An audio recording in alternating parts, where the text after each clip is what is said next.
Anime जगत के पूरे इतिहास को खंगाला जाए तो उनमें काफी सारे ऐसे नाम आएंगे जो आज भी लोगों के बीच काफी लोकप्रिय है। वहीं कुछ ही ऐसे कैरेक्टर्स हैं जिन्हें आने वाले 100 सालों में भी भुलाया नहीं जा सकता, और उन्हीं कैरेक्टर्स में शामिल है ड्रैगन बॉल यूनिवर्स का गोकू तथा वन पंच मैन मांगा सीरीज का सर्वशक्तिशाली साइतामा। ये दो ऐसे कैरेक्टर्स हैं जिनके शक्तियों की मानो कोई सीमा ही नहीं है, तथा इनके बीच में अगर कभी बैटल हुई तो परिणाम जानकर सभी उदास हो जाएंगे, क्योंकि दोनों ही कैरेक्टर्स की फैन फॉलोइंग काफी ह्यूज होने के साथ साथ कॉमन भी है। ऊपर से दोनों कैरेक्टर्स ने हार मानना तो कभी सीखा ही नहीं। ऐसे में क्या हो अगर ये दोनों कैरेक्टर्स आपस में उलझ पड़े, किसकी होगी जीत? आइए जानते हैं आज की इस वीडियो में। पर वीडियो में आगे बढ़ने से पहले आपको बता दूं, चूंकि दोनों ही कैरेक्टर्स की पावर लेवल काफी अलग होती है, इसलिए हम समान पावर लेवल का ही तुलना करेंगे और धीरे धीरे दोनों के जनित पावर लेवल की भी तुलना करेंगे, इसलिए वीडियो को स्किप करना बिल्कुल मना है। सबसे पहले बात करें साइतामा की, तो इसे वन पंच मैन के नाम से भी जाना जाता है, और इसकी पावर यह है कि ये किसी को भी अपने एक पंच मारकर ध्वस्त कर सकता है। और इसने इतनी शक्तियों को प्राप्त करने के लिए लगातार 3 सालों तक 100 पुशअप्स, 100 सिटअप्स, 100 स्क्वाट्स तथा 10 किलोमीटर की प्रतिदिन दौड़ लगाई है। साइतामा के बारे में ऐसा बताया जाता है कि इसने भगवानों की बनाई लिमिट्स को तोड़कर लिमिटलेस शक्तियों का मालिक बन चुका है। इसलिए बात चाहे इसके स्ट्रेंथ की हो, ड्यूरेबिलिटी की हो या स्पीड की हो, ये उसे लिमिटलेस तरीकों से इस्तेमाल कर सकता है। यही वजह है कि सर्वशक्तिशाली कॉस्मिक गारो से भी जब इसका मुकाबला होता है तब साइतामा को एक कड़ी टक्कर मिलती है। पर साइतामा इस बैटल में इसलिए उतरता है क्योंकि गारो ने बड़े ही बेरहमी तरीके से जेनोस का दिल बाहर निकालकर उसे मार डाला था। इसलिए साइतामा इतना गुस्सा हो चुका था कि मानो ये गारो को मारने के लिए ये अपनी पूरी ताकत का इस्तेमाल कर रहा था। पर क्या यही लिमिट है साइतामा के पावर लेवल की? तो इसका जवाब है ना, क्योंकि साइतामा हर एक पल शक्तिशाली बनता जाता है और इसके खिलाफ प्रतिद्वंदी जितना भी शक्तिशाली खड़ा हो, जब तक ये उसे तोड़ेगा नहीं तब तक ये छोड़ेगा नहीं। इसलिए जब ये शुरुआत में गारो से लड़ता है तब ये इतना शक्तिशाली नहीं होता, पर लड़ाई करते करते इसकी पावर लेवल अलग ही स्तर पर पहुंच जाती है। अंततः कॉस्मिक गारो को भी साइतामा के खिलाफ अपने घुटने टेकने पड़ते हैं। अब साइतामा वैसा कैरेक्टर है जिसके एक छींक मात्र से ही जुपिटर की धज्जियां उड़ जाती है। ऐसे में जिसकी छींक ही इतनी घातक हो, उसकी शक्तियां की क्या ही लिमिट होगी। और जुपिटर को उड़ाना ये इसके लिए कुछ भी नहीं है, क्योंकि ये अपने गैलेक्सी में एक वॉइड क्रिएट कर चुका है, और वॉइड ऐसी जगह होती है जहां कुछ भी नहीं होता, न ही प्लैनेट्स, न ही स्टार्स और न ही पूरा सोलर सिस्टम।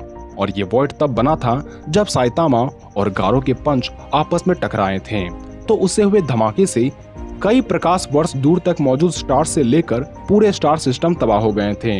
यानी साइतामा में इतनी ताकत तो है कि ये गैलेक्सी में मौजूद कई स्टार सिस्टम तक को तबाह कर सकता है। वहीं बात करें गोकू की, तो ये एक साइयन एलियन है, जिस वजह से इसकी शक्तियां निर्भर करती है इसकी अवस्थाओं के ऊपर, क्योंकि हर अवस्थाओं में इसकी शक्तियां कई गुना बढ़ती जाती है। पर माना जाता है कि इसकी सबसे पावरफुल फॉर्म है मास्टर अल्ट्रा इंस्टिंक्ट।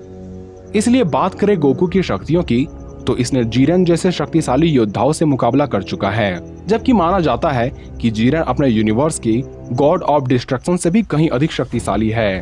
हालांकि इस मुकाबले में ना तो गोकू जीता था, ना ही जीरेन को जीतने दिया था, जिस बात से आप अनुमान लगा सकते हैं कि गोकू कितना ताकतवर है। पर यह गोकू की लिमिट नहीं है, क्योंकि ये बीरस से भी मुकाबला कर चुका है, जिसमें गोकू अपने गॉड या रेड फॉर्म में था, तथा इस बैटल का प्रभाव इतना जोरदार था कि ये पूरे ब्रह्मांड को भी तबाह कर सकता था। वो भी कोई नॉर्मल यूनिवर्स नहीं, बल्कि यूनिवर्स 7, जिसके अंदर भी कई गैलेक्सीज पाई जाती है, वो भी इनफाइनाइट साइज की। इसलिए अगर आप गोकू को कम में आंक रहे हैं तो ये भूल कभी न करें। और इसने तो यूनिवर्स को अपने गॉड फॉर्म में ही तबाह करने वाला था, पर मास्टर अल्ट्रा इंस्टिंक्ट तो उससे भी कई गुना ज्यादा शक्तिशाली और घातक फॉर्म है, क्योंकि गॉड फॉर्म के बाद ब्लू फॉर्म, फिर अल्ट्रा इंस्टिंक्ट फॉर्म आने के बाद ही मास्टर अल्ट्रा इंस्टिंक्ट फॉर्म आता है। इसलिए हम कह सकते हैं कि Goku high universal level character है, और फ्यूचर में हो सकता है कि इसकी कोई और नई फॉर्म आ जाए। तब तक के लिए दोनों के बताए गए पीक फॉर्म की बात करें और जानने की कोशिश करें कि किसकी होगी जीत, तो साइतामा एक गैलेक्सी में फाइट के दौरान एक अंतरिक्ष में बड़ा सा गड्ढा बना दिया था, वो भी कई स्टार्स को मिटाने के पश्चात, यानी साइतामा एक गैलेक्सी लेवल सुपर हीरो है।